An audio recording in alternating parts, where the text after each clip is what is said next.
So a lot of times when a player leaves, for example, Jesse Bates, he left and it wasn't that Cincy didn't want to keep him. They just simply was not going to pay a $6 billion price tag to go ahead and bring him back. Well, that was not the case with Samaje Perine. As I recently reported, Denver actually offered the exact same contract and deal that Cincinnati did. So Samaje had a number he wanted per year and how many years, and Cincy gave him exactly what he wanted. The problem was Denver did too. So he chose Denver over going with Cincinnati. Even though Cincinnati was very aggressive and said, hey, listen, we want you back. We want you to be a Bengal. He said, nope, I am going to Denver, but we never knew the reason why. Well, he now has opened up and told us the reason why. So this is what he had to say. Perine is intrigued by head coach Sean Payton's use of a two running backs in his system.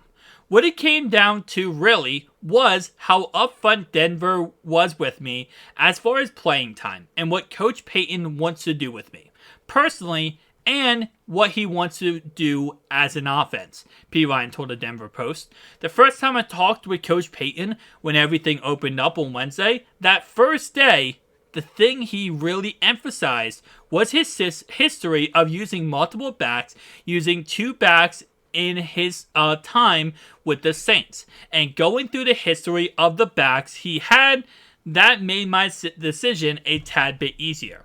Payton used a split backfield most of the time in New Orleans, and Perine figures into the next running back brigade in Denver.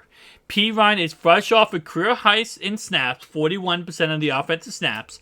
He should be a nice receiving weapon after posting 38 catches for 287 yards and 6 touchdowns with Cincy last season. It was a tough decision because obviously I love my time in Cincinnati and I'm very appreciative and I love everything that they're trying to do over there, Perine said. Coach Zach Taylor and his supporting staff is great. And it was hard to leave them, and a well-established organization. And that is all he had to say. And I'll be honest with you, like I said before, this is a weird scenario because usually when a player leaves, they leave because of money, right? They leave because they want to get a big payday. And we kind of, reason with the player based on like, hey, listen, it's his career. He wants to go get money. He wants to go get paid. This is one of those scenarios where it just simply... You have a coach that was not a coach for a very long time, is Sean Payton, right? He was retired. Comes out of retirement, joins a team, and, Perine wanted to be a part of that. And you can't really blame him with the fact that, going into this next season, you got Joe Mixon as a starting running back, right? If you bring back Perine, you might say, well, then we're going to just cut Joe Mixon. Okay, well, you cut Joe Mixon. You're going to still draft a running back then. And then it kind of comes down to, okay, it's Perine / another running back in that system. Who's the starter? Who's the backup? They're splitting carries rather than running a two-back system where you run in shotgun, where you have one running back, the quarterback, and another running back, where you can actually, have unlimited carries for both guys. And you have a run-first offense like Sean Payton likes to run in all his systems. So it does make sense. Like I said before, it hurts because it's like, whenever you go attached to these players like Samaje Perine, and you're like, okay, listen, we talked about all offseason. Joe Mixon's going. Samaje's the starting running back. We're going to draft Tank. We're going to get somebody else. We might get a free agent, Zeke Elliott, whatever. And then to see that he left just because, again, it really comes down to playtime. It sucks, but it does make sense. It sucks because as a fan, you look at it and you're like, well, he was going to be the guy, right? Joe Mixon's done. They're going to cut him. He's going to be the guy. But at the same time, obviously, as fans, you look at it and you're like, you look at it in a way that you don't know everything is going on, right? You don't know what's going on behind closed doors. Samaje might have talked to Zach Taylor, Callahan, whoever, and said, listen, I want to be the number one running back on this team. I want to be the starting running back on this team. And they might have told him, listen, we're not going to cut Joe. We're going to keep Joe, but you will be his backup. And he might have said, hey, listen, if I'm going to be a backup, I want to leave. And it's very possible. Again, like I said, I am giving all hypotheticals, right? Because nobody knows, except for Samaje Perine and the Bengals organization, what conspired that led him to get more playtime. And even then, he might have said, listen, I just like the fact that Sean Payton runs 2 running backs. And that's exactly what he said. This is the only information we really know, is that he went to Denver because of the fact that they run a 2-back system and he wants to get more playing time. Whether or not, him leaving Cincinnati was because of the fact that, they said they're going to keep Joe, we don't know. It is what it is, though. Again, like that, it does suck. It really does suck. Because at the end of the day, I really believed if you kept him, he could have been a 1,000-yard rusher next season.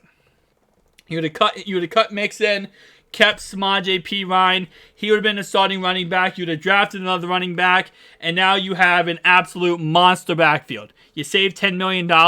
Maybe you got Zeke Elliott on a third running back system there, or third running back on the roster for an incentive-based contract, and you kind of worked off there. But, man, it sucks. But yeah, again, like I said, all hypotheticals for everything I just said. Obviously, it could have just been as simple as what he said, which is, listen, I just wanted to go to Denver. It's just, what interests me a lot, right, is that, because obviously, he talked on Wednesday, right? He talked to them on Wednesday, and they worked out a contract. But my guess is, before Wednesday, Cincinnati already offered him a contract. No? I feel like Cincinnati already gave him what he wanted before Wednesday. So, him leaving, again, like I said, maybe I'm looking too far in between this, or looking too far into this. I probably am. But it's just like, I feel like they probably worked out a contract before Wednesday, and he was probably thinking about it, considering it, right? And said, well, they're going to give me exactly what I want, but I want more playtime. And I also don't want to be a backup to Joe, and they've told me they're not going to cut Joe. So, I don't know if I really want... And then Denver swoops in and goes, hey, we'll offer you the same contract since he's offering you. And he goes, yeah, I'm going to that team. That's what's...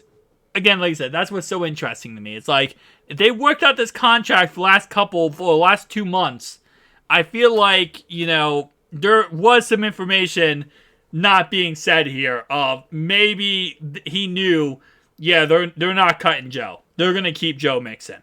And he said, hey, listen, if you're going to keep Joe, I'm not going to do it. Now, of course, last thing I'll put in this video is that Denver does run the ball a lot more than Cincinnati. If we're being honest, since he does have Joe Burrow, the best quarterback in the game, Russell Wilson is like a lunch lady cooking at this point. So, there's a lot more passes being thrown in Cincinnati than there is in Denver, right? So, maybe that's another thing. The offense just is a run-first offense versus a pass-first offense in Denver. In Cincinnati. So, maybe a lot of things goes into everything. But just want to give a little speculation of what might have happened or what might not have happened. But at the end of the day, it is what it is, guys. Thank you so much for watching. I'll see you guys in the next one. Peace out.